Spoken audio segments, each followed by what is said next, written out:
these are special procurement SPP, what we call the specially permitted procurement procedure. Under specially permitted procurement procedure, it requires that one, you have to, the Cabinet Secretary for Health has to seek the authority from the CS Treasury. Okay. Was that given? Yes. Two, if it is more than 5 billion, then you need to have approval from the Attorney General. That was given. And therefore, the other details about, you know, Safaricom has a bigger coverage in this country. And maybe people are only looking at it thinking that this is a network, that this is just for SHA. It is not for SHA. This is a huge system that it covers for healthcare within this country. And SHA is just a part of it. The rest you have, this is a system that it requires more partners, more serious investment. And when we talk of even the 104 billion, we are talking of 104 billion for 12 years. It's not a 1-year program. And you can imagine doing an investment for 12 years, that's a long period. And this is in two components. You have a component which is for setting up the infrastructure, and you have a component which is for maintenance and service for that length of period, for that 12 years. And therefore, when Safaricom looked at the consortium, they looked for partners. Among them is Abiero, which is Abiero Abu Dhabi. Yeah. It's based in Abu Dhabi. Two is Convergence, which is has headquarters here, but is based in Canada. And when you look at the Abiero is just is also one of the is a part of a consortium within itself for Sirius, which is an Abu Dhabi-based company. So you look at the information that has been there about what is in the air, yeah, and a lot of misinformation that has been there. We actually try to query that misinformation to make sure that we have the correct information. What was the misinformation on specifically? I think there was a link about being linked to Adani or something like that. Yet this is an Abu Dhabi-based company. It is a part of Sirius, which is a huge conglomerate of companies, which is worldwide. It's a global company.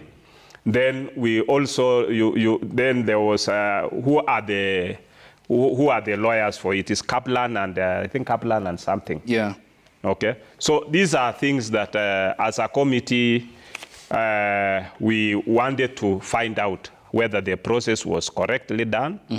And that is what we said as a committee. And does it not then concern you that the Public Procurement and Disposal Act was overlooked in this case, which emphasizes on competitive bidding here? But the direct procurement here is what is raising a lot of eyebrows. For example, the Act limits direct procurement to instances where the said services can only be provided by that entity, or in instances of war, invasion, or civil disorder, which isn't the case at this time. To just quote what the Principal Secretary, Harry Kimtai, had said regarding that, and because this is where the eyebrows were really raised. He said that given that we wanted the proposal, he said, sometimes when you're procuring service, that service has some challenges that cannot easily be found in the market.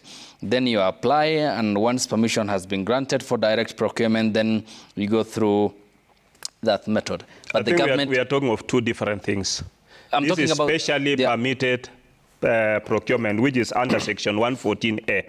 But the point I'm raising is what the under that consortium is going to render the services, the mandate that you have talked about, which is across the healthcare, isn't it?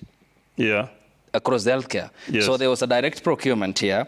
And to give justification, Mr. Kimtai said that we experienced challenges, but those challenges were never specified. The Act says that direct procurement can only be rendered in instances where the said services, one, can only be provided by that entity or entities, or in cases where there is war, invasion, or civil disorder, which isn't the case. No, this is not this is specially permitted procurement, and it is under Section 114A of the Public Procurement and Asset Disposal Act, which states as follows, that a procuring entity, that is in one, may use a procurement procedure specially permitted by the National Treasury. The National Treasury may allow the use of specially permitted procurement, A, where exceptional requirements make it impossible, impracticable, or uneconomical to comply with the Act and the regulations. B, where the market conditions or behavior do not allow the effective application of the Act and regulations made under the Act. C, for specialized or particular requirements which are regulated or governed by harmonized international standards or process. D, where strategic partnership sourcing is applied. E, where credit finances procurement is applied, or F, in such other circumstances as may be. Under this one, the ministry told us that they use D and E. That is, where strategic partnership sourcing is applied, and E, where credit financing procurement is applied. And in this case, it's not the government that is putting in the money. It is the partners who are bringing in the money to invest in this infrastructure. Who are these partners? That is the consortium led by Safaricom. Safaricom is putting in its money, Apero is putting in its money, and also Convergence are putting in their money. So who pays the money back then? Pardon? Who pays that money back? Now, this money will be paid back, that's according to the ministry, through the service that is going to be rendered. What is happening is that in this service,